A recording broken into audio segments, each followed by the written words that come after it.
Hello and welcome. I'm Danette Kubanda, and joining me today for a very special Skype interview is transformational leadership expert and executive coach, Dr. Donna Stoneham. She's the president of Positive Impact LLC and the author of the upcoming book, The Thriver's Edge. Thanks so much for being here, Donna. Thanks, Danette. Great to be with you today. So Donna, you talk a lot about emotional intelligence. And one of the things that can kind of get in the way of that is the inner critic, that little voice that tells us you can't do this or you can't do that. Why do we have an inner critic? Well, Danette, when we were little, just think about it when you were a child or even with your own child, you want to protect them. And you want to make sure that they don't get hurt, they don't run in the street, they don't put their hand on a hot stove.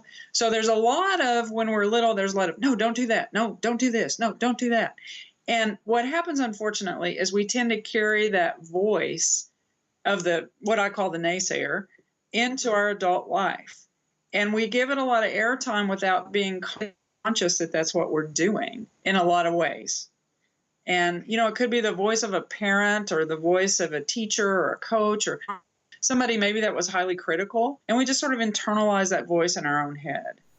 So interesting. I like knowing where it came from and why it was there to begin with.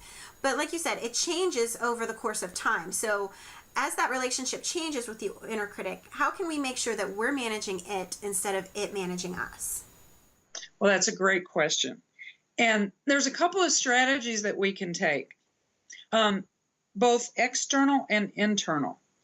And one of the cues that we're getting into some trouble with our inner critic is when we start finding ourselves comparing ourselves to either other people or something about ourselves that we don't like or that we don't think we're doing well enough. So it's the voice of sort of not enoughness that we can hear going on in our head. Teddy Roosevelt said that comparison is the thief of joy. And that's what the inner critic does, is it steals our joy. So interesting.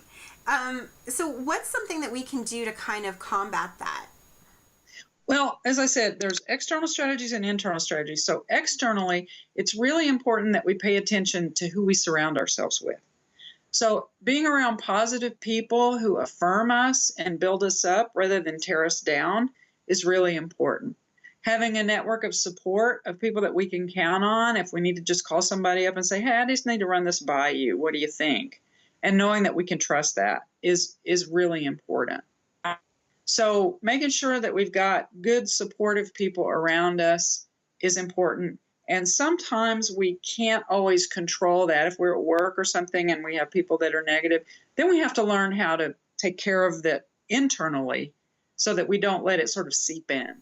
So true. So if you do find yourself in that situation where, maybe you were assigned to a certain team at work that you don't necessarily have the best relationship with, what can you do on your own to combat that voice?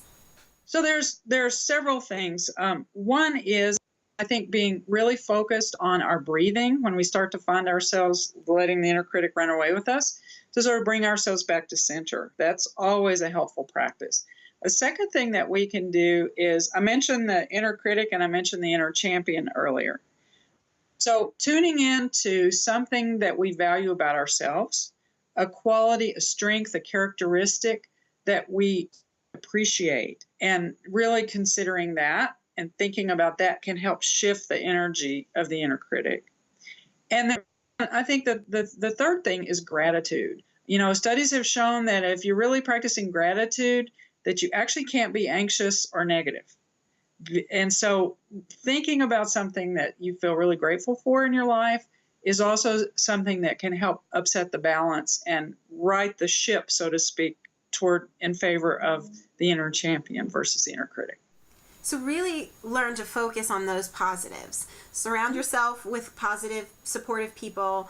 Focus on the positive traits that you see in yourself, and really be grateful for the good things in your life. That will kind of help drown out that negativity. Absolutely. Yeah, we have to learn to manage it instead of letting it manage us. And that's the key. When you can do that, then you can really use your emotional intelligence powerfully in your work and in your life. Such great advice. Thank you so much, Donna. And to learn more about Donna, her upcoming book, and any of her other projects, please visit her website at positiveimpactllc.com. Thanks again. Thanks, Danette. Have a great day.